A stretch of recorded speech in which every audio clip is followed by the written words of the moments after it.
was a peaceful day outside the newspaper office, but inside, a sinister undercurrent was beginning to flow, and its tide would soon flood all Denver in a wave of fear.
John Atkins. Bring the wagon, Hank. Right, Smitty. Your last night sometime, you think, George? Looks like it. But why, Smitty? Robbery, you think? Yeah, I doubt it. John didn't have anything worth stealing anyway, did he? I wouldn't think so. Right between the eyes and from close range, too. He couldn't have had much warning.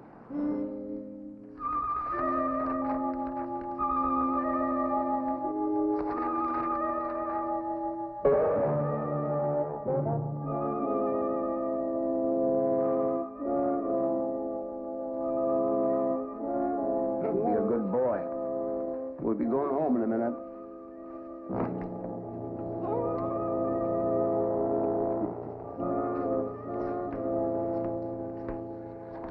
If you're looking for something special on that issue, maybe I can help. No, thank you. I just happen to like to study up on the history of places that I've never visited before. Well, you can read all night as far as I'm concerned. But I got to go home and get dressed decent for a wake. Oh? An old friend of mine was murdered by some varmint last night. Murdered? Is that so? Yeah, old John Atkins. Shot. Funny thing, I always thought he'd drink himself to death. Poor devil. He used to hit the bottle pretty hard. Many is the time I sat with him through a session of the DTs. Now I got sit with him through his own wake. Well, I'm terribly sorry to have kept you, Mr. Mickle. Angus, name. Well, thank you, Angus. Angus. Huh? Well, good night. Good night. Good night.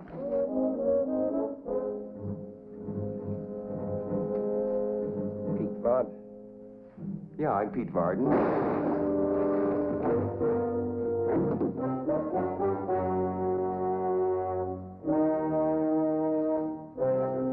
Thank you very much.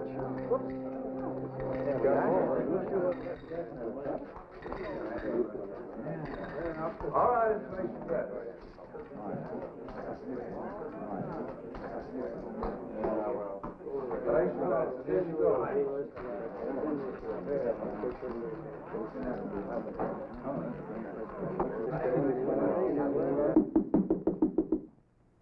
Yes? Mrs. Gray, That's right. I've come to collect $5,000. The cashier's downstairs. I'm fully aware of that, Mrs. Gray. However, I believe this is one debt that you'll want to pay yourself. You talk in riddles, mister. Who are you? Let's just call me Whittier. Michael Whittier. You've heard about Atkins. Yes, John Atkins. Murdered. He was a janitor here. Mrs. Gray, I'm a salesman. John Atkins is one of my samples. This ad was placed 10 years ago. Where did you get it? I've kept it. Surely time hasn't made you forget. Forget the only man I ever loved? Forget how he was lynched by a brutal mob for a crime he didn't commit? No, time hasn't let me forget that. I thought not. Mrs. Gray, Atkins was one of the 6 men who lynched your husband. Can you prove that? I was there. The night they took your husband out of jail. I have a little souvenir for you here. A button from the shirt of Atkins. Another from the late Pete Vard. Pete Varden? He was a friend of my husband's. Varden hated your husband. Your husband had money and power. Men like that are often hated. Mrs. Gray, you owe me $5,000. This says I want all 6. You'll get the money when the job's finished. Fair enough. But I'll want a down payment as an indication of your good intentions.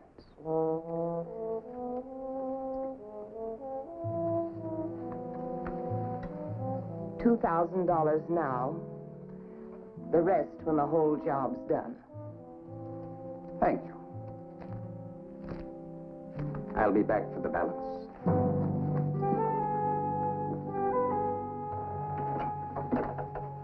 Good evening, Mrs. Gray.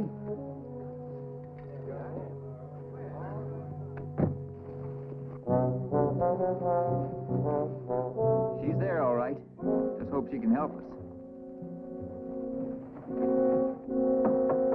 Come in.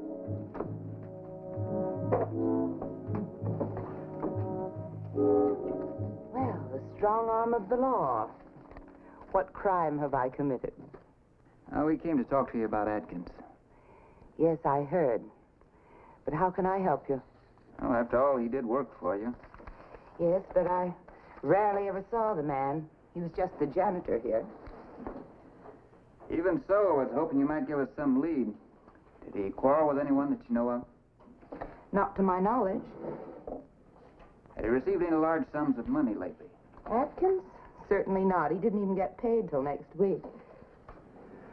Oh, well, it was worth a try, Smitty. 2 identical murders, both men shot between the eyes, yet one man had nothing in common with the other, so far as we know. Boy, this one's really got us stumped, Mrs. Gray. I can imagine. You know of any connection between Atkins and the other victim? No, I'm sorry. As I said, I rarely saw the man. Now, if you gentlemen will please excuse me, I'm quite busy tonight.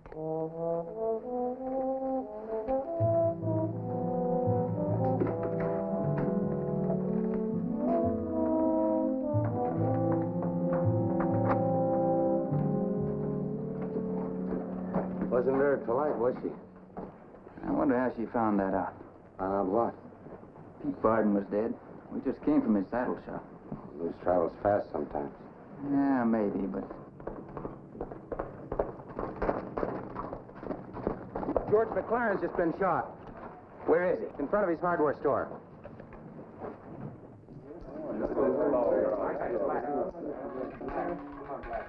That is number 1. Just one moment, sir. Please put your hands on top of the table. Now look, mister. This game's on the level. I'll believe that when I can see what you're doing with your hands. What's the trouble? This man was manipulating this wheel. I've been watching him for quite some time now. You better pick up your money, mister, and try your luck somewhere else. No, indeed, sir. I intend to stay right here until I get an honest spin. Now look, I don't have to throw you out. That's enough. If you've got any complaints, make them to me.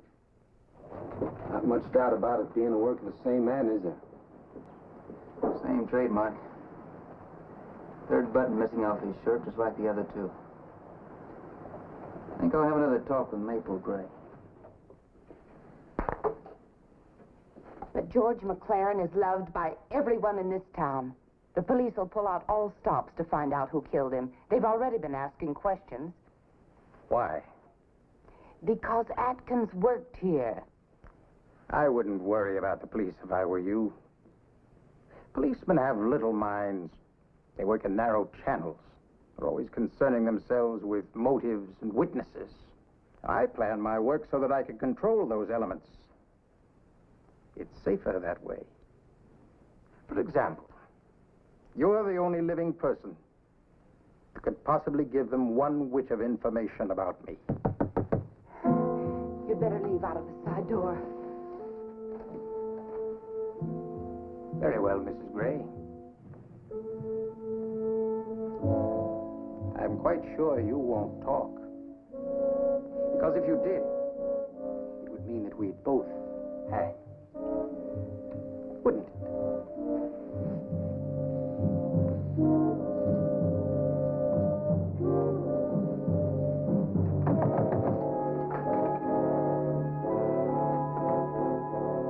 Now what? I'm a little curious about something, Maple. When we were here a few minutes ago, George mentioned the fact that 2 men had been murdered. Now, we had just come from the scene of the second killing, and yet you already knew that 2 men had been killed. So? Now there's been a third killing. You know about that one, too? Look, Smith, if you're accusing me of... No, I'm not accusing you. But you knew about that second killing before you had any right to. Now, who told you? The answer is very simple. I don't count the murders in Denver. That's your business. If you'd said 6 men were dead, I'd have believed you. You're lying, Maple. I'm not lying. I just made a mistake. Is there any law against that? I don't know. Because I don't know what that mistake was.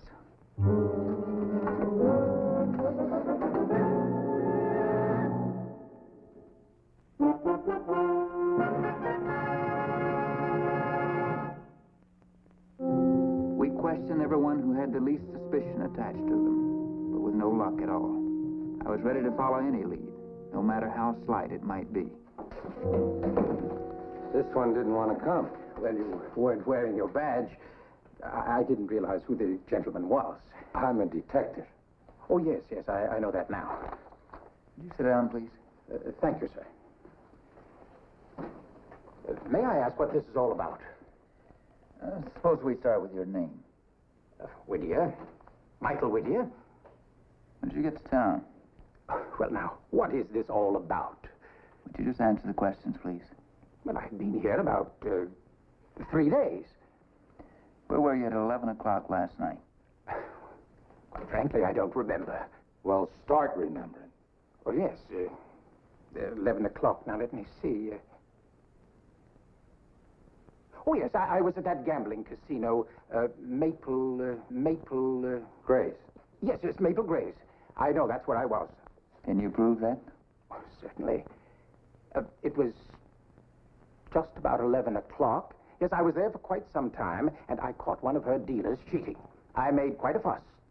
Oh, there are a number of witnesses. What do you do for a living, Mr. Whittier? Well, you might say I'm a speculator. A speculator? In what? Oil, minerals, things of that nature. Anything that promises a profit. Well, if you gentlemen are finished with me now... Not quite. Hank? Yes, Smitty. Take Mr. Whittier, find that dealer, and check his alibi. And if he's on the level? Turn him loose. Thank you, gentlemen.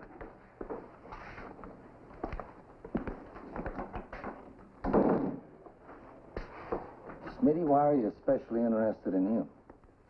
His alibi. Maple's smart. She runs honest games because, like she says, it pays in the long run. Yet this fellow accuses one of her dealers of cheating him. Causes a row in front of witnesses. Why? Yeah, it does sound kind of funny, huh? Where'd you find him? Oh, he was coming out of the Denver press office. Denver Press. What would a stranger in town be doing there? All cleaned up here anyway. I think I'll walk over and have a talk with old Angus.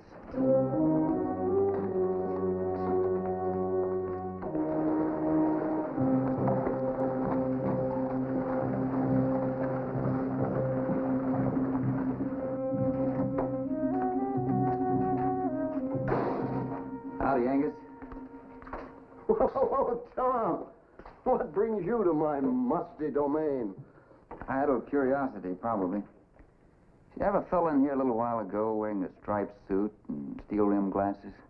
Yeah, there's in a couple. 3 times, as a matter of fact. You know him? No, he's a stranger to me. Why? Just curious about that fellow. Whittier says his name is. What do you want in here? All he ever did was sit over there and read that old volume of past editions.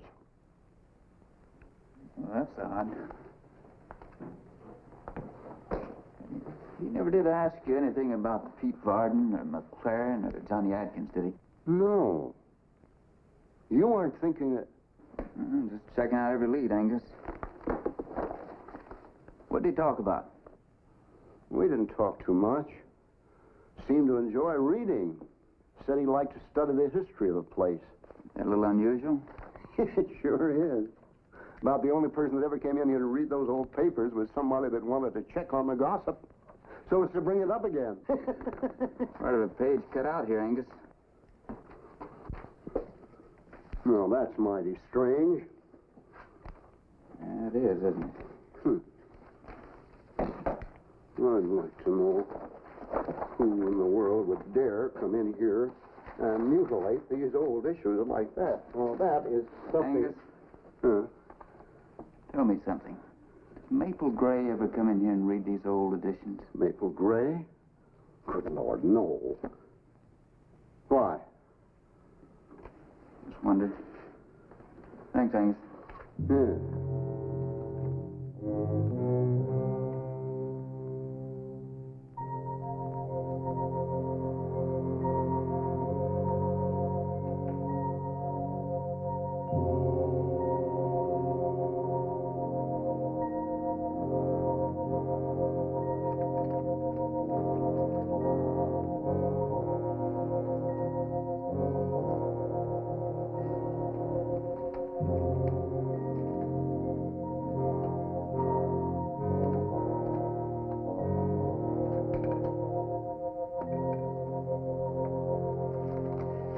Maple Gray had slipped a piece of paper in her desk when George and I first visited her. I was curious to get a closer look at it. It wasn't there now, but I found something else of interest. A button.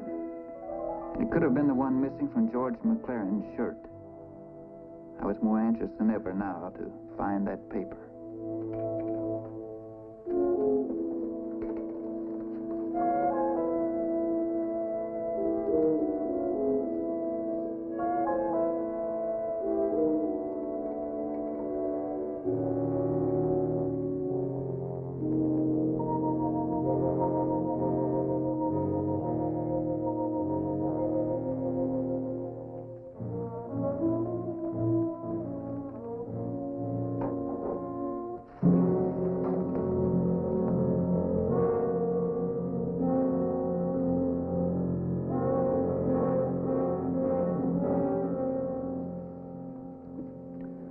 That's got to be it.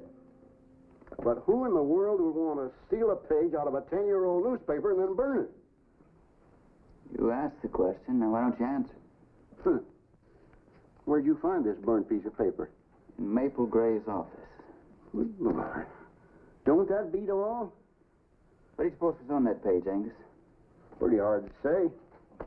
I can't remember what was in last week's edition, let alone 10 years ago. Now, you have a cup of printer's ink. Anyway, it's that black. Angus, tell me, what about ads? Any way of checking on who advertised in that issue? You know, you might have something there. Maple Gray, huh? You know, I'm so old, my memory's getting just a little bit fogged. But I think it's coming back to me now what this is all about. Well, I wish you'd tell me. You just hold your horses, young fella. Let me make positive sure. You know, it was so all fired long ago, it died down before you ever came here. Yeah, 1858. And June. Yeah, here it is. Maple Gray took out a 5-column ad in that edition to post a reward for the men who lynched her husband. He didn't know who the lynchers were. He just picked their names out of the newspaper to make sure they were in Denver the night your husband was killed. I don't know what you're talking about. Look, if he's your killer, then arrest him and leave me out of it. We released him before we knew, but he'll never get out of Denver. We'll get him, and we'll get you too, Maple. But I know nothing about it, absolutely nothing. How did this torn page get in your stove? Come on, Maple. 3 innocent men have been killed because of you. Take a look at this. Pete Barton's marriage license. He was 200 miles away in Central City the night your husband was lynched. You're wrong. You must be wrong. Doc Henderson's record. George McLaren was in bed with pneumonia. They're lies, all lies. You've made this up. No. You're the one that's lying, Maple. You know this man. Now, who is he? I only knew him as Whittier, the man who accused my dealer of cheating. You also know him as a professional killer who's trying to take you for $15,000. You've got no proof. No proof at all. Now get out of here. No proof, Maple?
Sorry, Maple, but I'm afraid that statue of yours is ruined.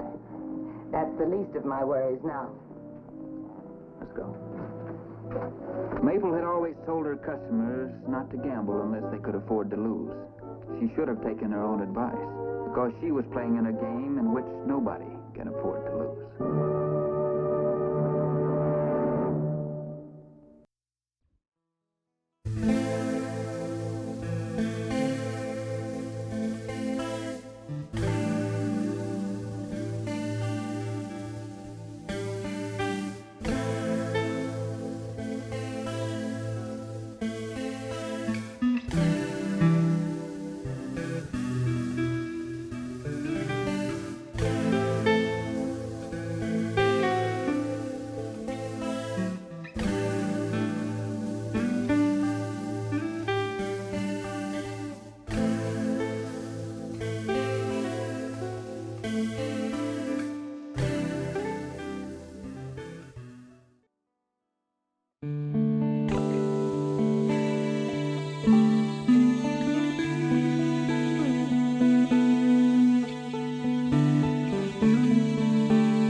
happened May 19th, 1868, with the Phoenix stage a half hour out of Denver.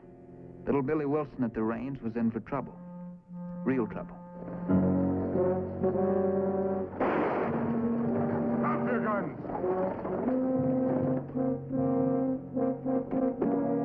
Hap Ward! Get out! Come on, hurry up, get out! Your money belt. Hand it up here. All right, get him out of here. Not you, Ward. Get up in it.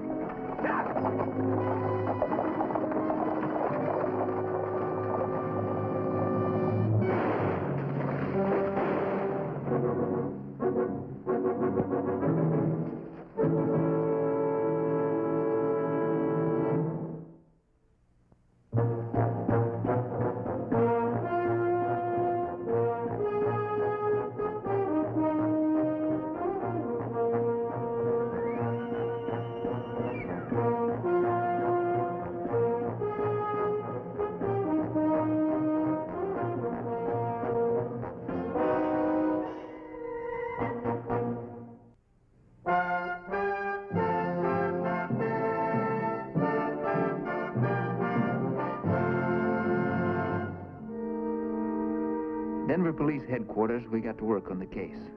My partner, George Romack, Chief Richards, driver Billy Wilson, and I went over the wanted posters of all the outlaws known to have worked the area. I don't know. I just don't know, Smitty. You kept coming back to these three, Billy. Niles, Litvack, and Judson. Only on account of their size. He was wearing a mask, don't forget. Shall I tell him? We were just testing you, Billy. We already checked. Niles was in Wyoming last week, and Litvack's in Virginia City. Which leaves Judson. Then I must be wrong about all three of them. I've been held up twice in my time by Hob Judson, and he don't never wear a mask. That was the first time. Well, you keep thinking on it, Billy. I'll check you next time you pull in. Right, Smitty. Mrs. Ward still too sick for questioning? So the doc says. She took Hap's death pretty hard, you know. Let's take a ride.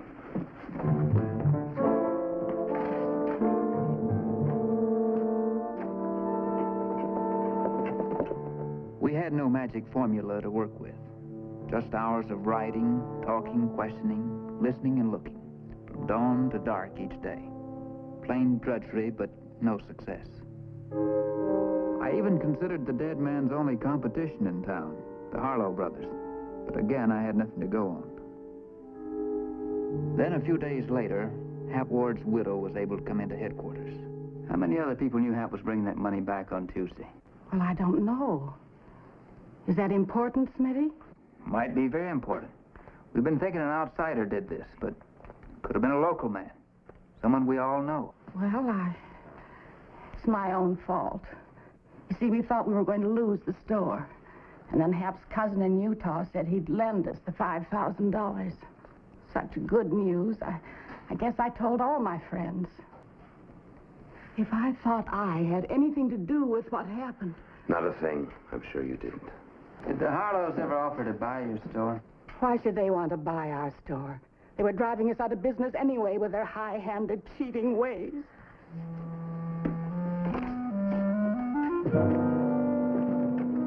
I made a mental note on the Harlow brothers. Then I went down to talk to Billy Wilson to see if he remembered anything new. Hi, Smitty. Be right with you. Meet Miss Tyler and her boy, Tim. Tom Smith, Denver Police. He is more man than boy. Can someone bring in the luggage? Yes, ma'am. I sure can. Let me give you a hand with that. Here, no.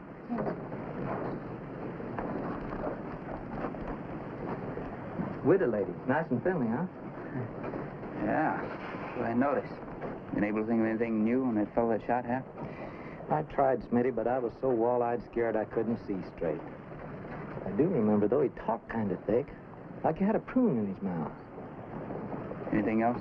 No, just said he wanted Hap Ward. You sure he asked for Hap Ward? Yeah? That all? Sorry, Smitty, I guess I ain't thinking so clear today either. Carried passenger money again. You carried passenger money today? Miss Tyler had over $5,000 in that bag you wanted to help her with. No wonder she was so friendly. Thanks, Billy. You bet. On the way to the Harlows, I bumped into George. He'd been out to the holdup scene again. Find out anything out there? Well, nothing that'd help us. You tell the chief I think our killer may be a local boy after all. Well, why? How'd they figure that? What was Hap Ward's real name? Well, Frank, you know that. That's what I mean. The man who killed him asked for him by his nickname, Hap.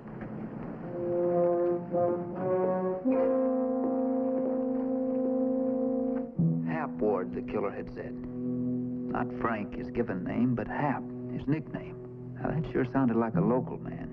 And it could be one of the Harlows. Either Bert or Ben. Well, look who come in. Hello there, Smitty. Bert, how's business? Oh, ain't near as good as police work. I'll say that.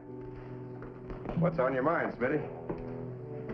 You two happen to remember where you were last Tuesday when Hap Ward was killed? Last Tuesday, we was both right here in the store. It took us all day to sack the grain. Was Tuesday, wasn't it, Ben? Yeah, that's right. My back still aches from it. That figures. Of course, you knew Hap was coming in on the stage with a lot of money.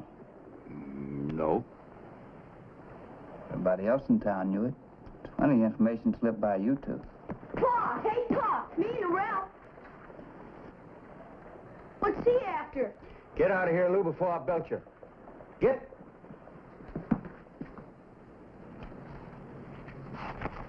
You know anyone besides yourselves was interested in buying Ward's store?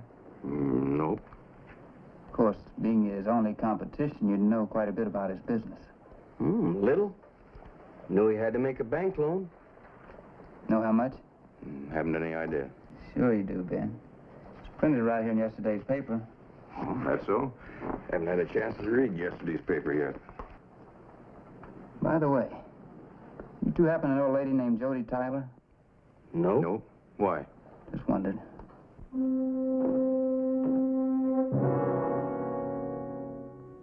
I was worried. The mocking faces of the Harlow brothers had talked loud and clear. But then, on the way back to headquarters, I had made another stop. Oh, Smitty. Drumack was just telling me that the man that shot Ward called him by his nickname. That's right, Chief. Well, at least that's something. Where do we go from there? Well, I was just over at the bank, had a little talk with Adams. Mrs. Ward was just in there. Paid off that note. Where'd she get the money? A lady by the name of Jodie Tyler. She just bought the Ward store. Well, who's she? A widow. She came into town this morning, had a little boy about 9 years old. Where'd she come from? State company said she got on at Phoenix. No previous address. Did you check that money that was stolen from Ward? Put a tracer on it. Ain't it funny that a woman comes into town, buys Ward's store with the same amount of money stolen from her? I sure would like to know more about that Tyler woman. Smitty, maybe... I was just on my way. When I got to Jodie Tyler's store, I saw the Harlow brothers just leaving. That made me wonder.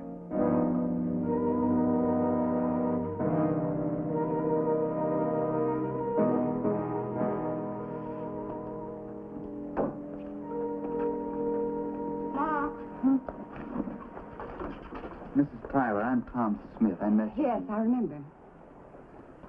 Those two men have just left here. They friends of yours? Well, that's my business, not yours. Yes, ma'am, I guess it is. If you're looking for Mrs. Ward, she's at home. She doesn't own the store anymore. I do. You didn't waste much time, did you? I don't believe in wasting time or words. And I'm in no mood to be questioned by the police.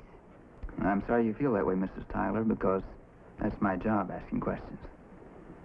Questions like how you happened to show up in Denver with the same amount of money men had stolen from him 2 days before you got here. Also, how you happened to come straight to that man's store and buy it. Since you're the detective, Mr. Smith, why don't you go and find out those things for yourself? I think I will.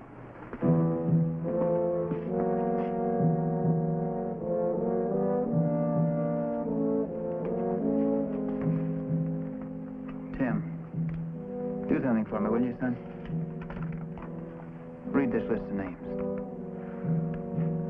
Al Niles, Casey Winters, Johnny Litvak, Leslie Whitman, Hap Judson, Art Neary, Bill Tuck. I don't know what you're trying to do, Mr. Smith, but would you mind leaving? Sorry, ma'am. But like I said before, my job is asking questions. Thank you, Tim.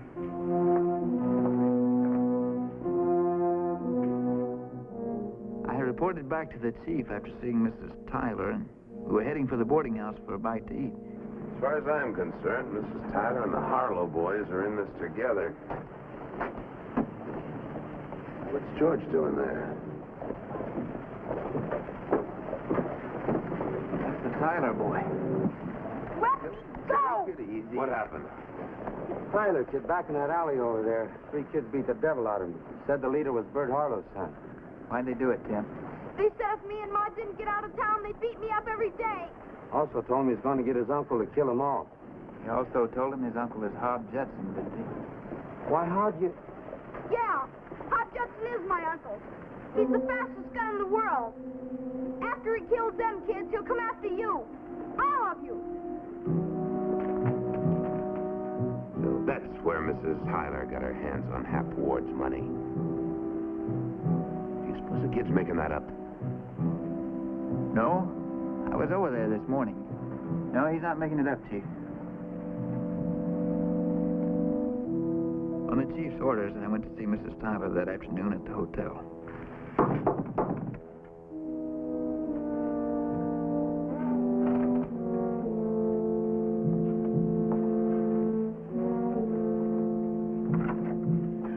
Hello, Mr. Smith. Please come in. How's Tim? Oh, he's sleeping now. I'm sorry about what happened to him. Well, he'll be all right. Won't you sit down? Mrs. Tyler, I came here to ask you a question. Well, I'll answer anything, but first I do want to apologize for having been so rude to you. Well, that's not important. By the way, do you want us to pick up the Harlow boy? Well, what good would that do? It was his father and uncle who were behind it. When they came to see me at the store, you remember, they warned me to give up the store and get out. They meant it. I'm sure they did. Mr. Smith, I need help. Well, don't worry about the Harlows. We'll protect you from them. No, it's not only the Harlows. My brother-in-law is Hap Judson. I found out about that. Yes, I know. Tim told me. And this morning when he stumbled over Hobbs' name, I knew you suspected something. The money for the store. Where'd you get it? Why, I got it... You think I got it from Hobbs? That's what I came here to find out. I sold a house and a store in Phoenix. Here are the papers. Do you want to see them? I've sold 6 houses and 2 stores in the last 4 years trying to keep Tim away from Hobbs.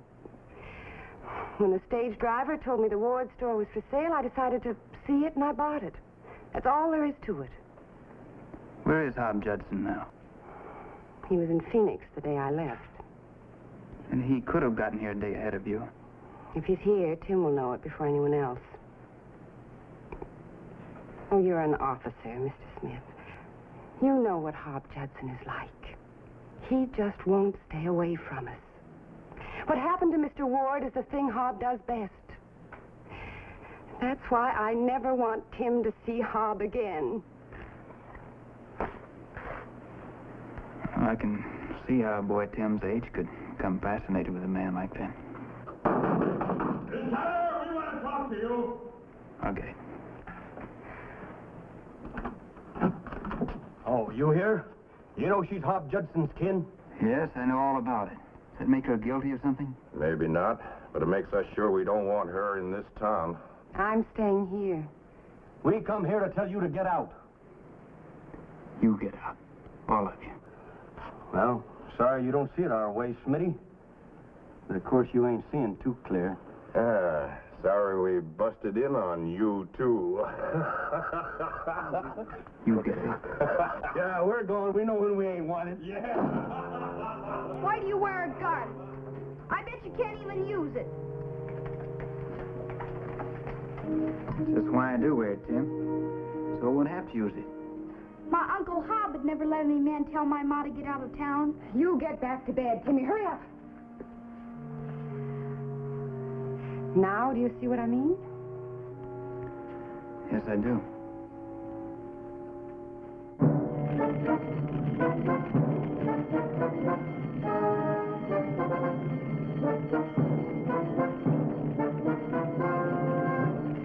Hey, Smitty, tie this grain store burn plumb to the ground.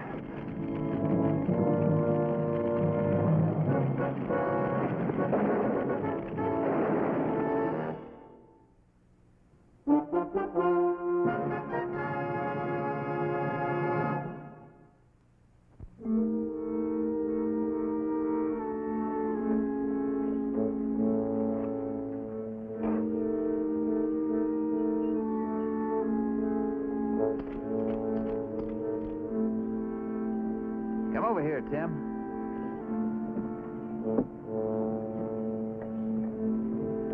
I want to show you something. You see this? See, the depth of the char tells you which direction the fire was started from. There they are.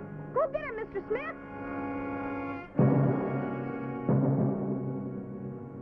Gotta have proof first. Now, look here, Tim. Let me show you. Here's where the fire was started from. And you call this a set, you see? You know they did it. There's a lot of difference between proof and suspicion. Now, you see? Tim! You and your fancy ideas. I was just trying to kill two birds with one stone. Get rid of the clothes I wore and the Tyler woman at the same time.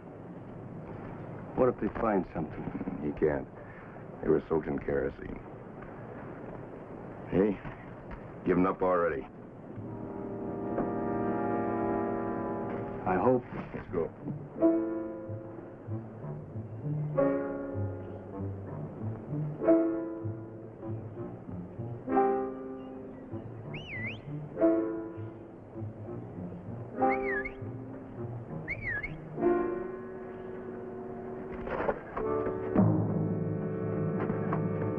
Hello, gunslinger. Uncle Hob! I'd sure hate to see the other guy. What happened? I got in a fight. I told your ma I'd find her. Now listen, boy. There's a miner's shack in the woods just north of town. About a half mile past that waterfall. You want anything, just let me know. How's your ma? They're trying to run her out of town. Who's they?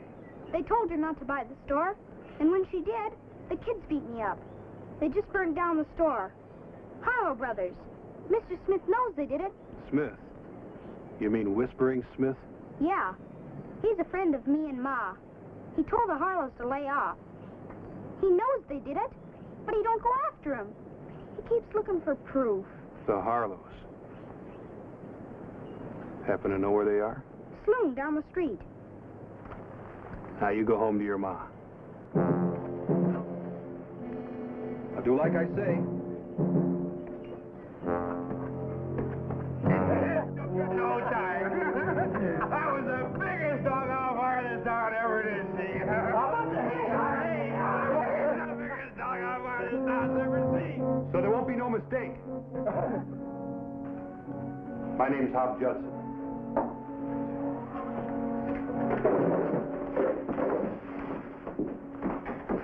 Which be the Harlow brothers. If you don't make your play when I count 5, I will. 1, 2, 3, 4, 5.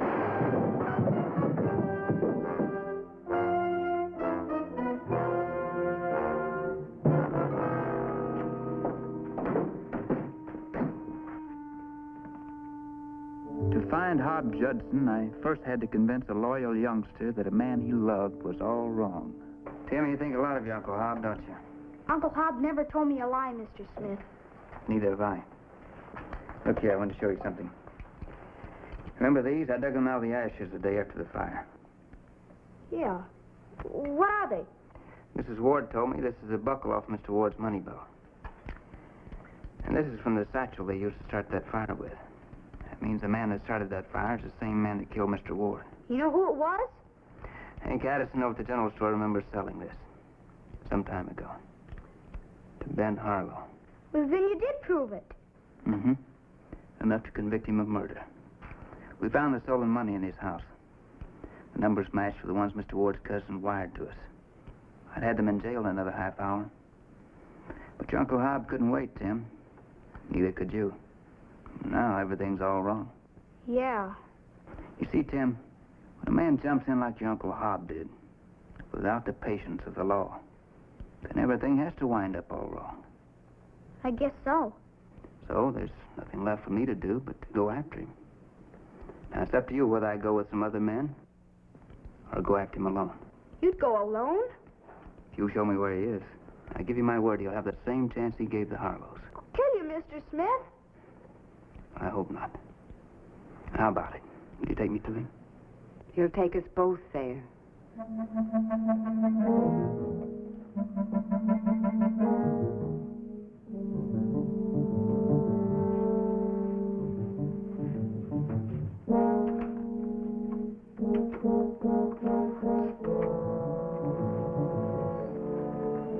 Tim took us to the cabin where Judson was hiding.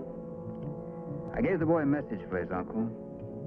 Told him to come out without his guns and within 5 minutes, or I'd come in after him.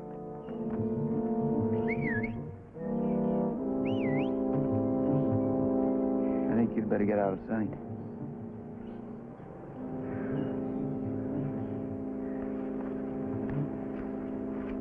Mr. Smith's there alone. Honest. He'll wait there till I tell him what you're going to do. This Mr. Smith. Your ma like him? I don't know. Maybe little. You like him too, huh? He's all right. Please don't kill him, Uncle Hob. Shoot his hand, or his gun, or his shoulder. But please don't kill him. Well, maybe his idea is best.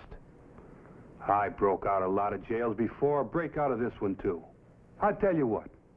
You go tell him I'm taking off my guns and coming out. Honest? Why, I ain't never lied to you, have I? Huh? No. And you broke out of lots of jails before. Why, sure. Go on now.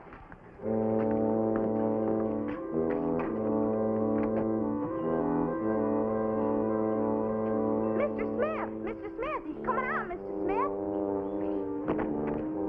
He took off his belt. He's coming out without guns. Good boy. You go over there with your mother. Why?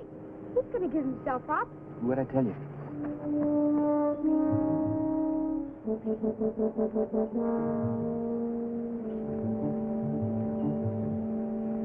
Judson? Come on out, Judson.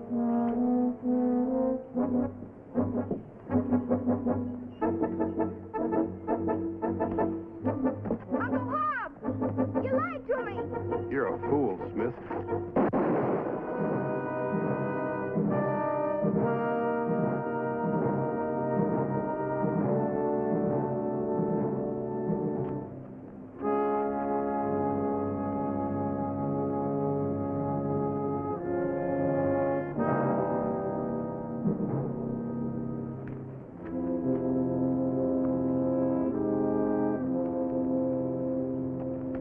He hit him twice, Ma.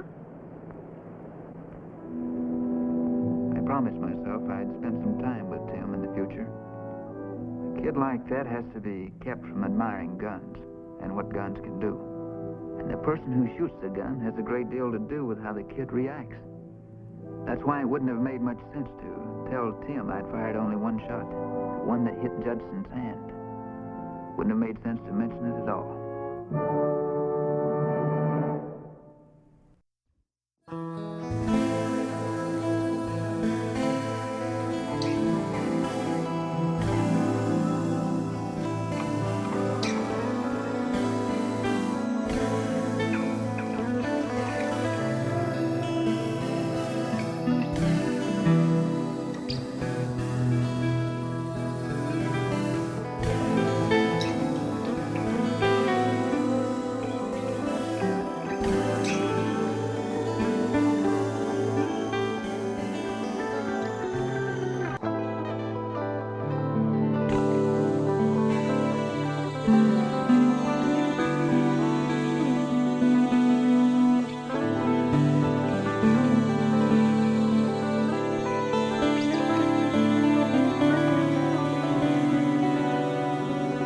Thank you.